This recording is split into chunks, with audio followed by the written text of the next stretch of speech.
క్రీడాకారులను ప్రతి ఒక్కరూ ప్రోత్సహించాలని తెలంగాణ మున్సిపల్ కో-ఆప్షన్ల ఫోరం రాష్ట్ర అధ్యక్షుడు కొండూరు సత్యనారాయణ అన్నారు. క్రీడలతో స్నేహభావం పెంపొందుతుందని అన్నారు. సంక్రాంతి పండుగ సందర్భంగా నల్లగొండ పట్టణం 19వ వార్డు పరిధిలోని శ్రీనగర్ కాలనీలో 19వ వార్డు యూత్ ఆధ్వర్యంలో నిర్వహించిన క్రికెట్ టోర్నమెంట్ ముగింపు కార్యక్రమానికి కొండూరు సత్యనారాయణ ముఖ్య అతిథిగా హాజరై విజేతలకు బహుమతులు అందజేశారు. ఈ సందర్భంగా ఆయన మాట్లాడుతూ క్రీడలతో దేహదారుఢ్యం పెంపొందుతుందని అన్నారు. క్రీడలలో గెలుపు ఓటములను సమానంగా స్వీకరించాలని అన్నారు. ఈ కార్యక్రమంలో సూర శ్రవణ్ కుమార్, అనంతుల రవికుమార్, చిట్టిపాక రఘురామరాజు, టోర్నమెంట్ నిర్వాహకులు నారగోని వెంకన్న, సూర శ్రవణ్, చిట్టిపాక సీతారామరాజు, బండ వెంకట్రెడ్డి, దుర్గసాయి, సకినాల అజయ్ కుమార్, నాగరాజు తదితరులు పాల్గొన్నారు.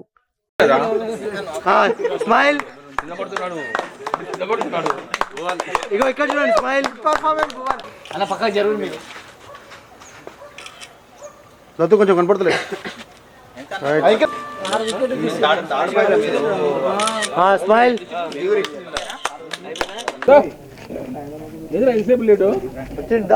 నల్లగొండ జిల్లా కేంద్రంలోని పానగల్ రోడ్లో గల 19వ వార్డులో శ్రీనగర్ కాలనీ యూత్ అంటే సర్కిల్ క్రికెట్ టోర్నమెంట్ కార్యక్రమాన్ని సంక్రాంతి పండుగ సందర్భంగా నిన్న ఈరోజు నిర్వహించడం జరిగింది. మరి యొక్క కార్యక్రమానికి యువకులు సుమారుగా ఒక 10 టీములు పాల్గొని వాళ్ళలో ఉన్నటువంటి నైపుణ్యాన్ని, చాకచక్యాన్ని, అట్లాగే ప్రపంచంలోనే క్రేజులో ఉన్నటువంటి ఈ క్రికెట్ ఆట ఆడటం మరి సంతోషమైనటువంటి విషయం. 3 పర్యాయాలు మరి కౌన్సిలర్గా గెలిపించిన ఈ కాలనీ ప్రజానీకానికి మరి సంక్రాంతి పండుగ సందర్భంగా మరొకసారి శుభాకాంక్షలు, అభినందనలు.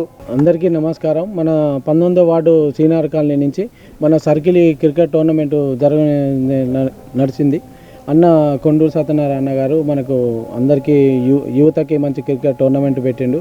ఇది ఫస్ట్ టైం జరుగుతుంది. ఇట్లనే కొన్ని సంవత్సరాల దాకా నడవాలని కోరుకుంటున్నాను. సంక్రాంతి సందర్భంగా 19వ వార్డులో నిర్వహించిన ఈ క్రికెట్ పోటీలు నిర్వహించినందుకు కొండూరు సత్యనారాయణ గారికి ధన్యవాదాలు. అలాగే ఆర్గనైజర్ వెంకన్న గారికి, నానికి, వెంకన్న, వెంకటరెడ్డి, బబ్లు, పృథ్వీ అందరికీ థ్యాంక్ యూ.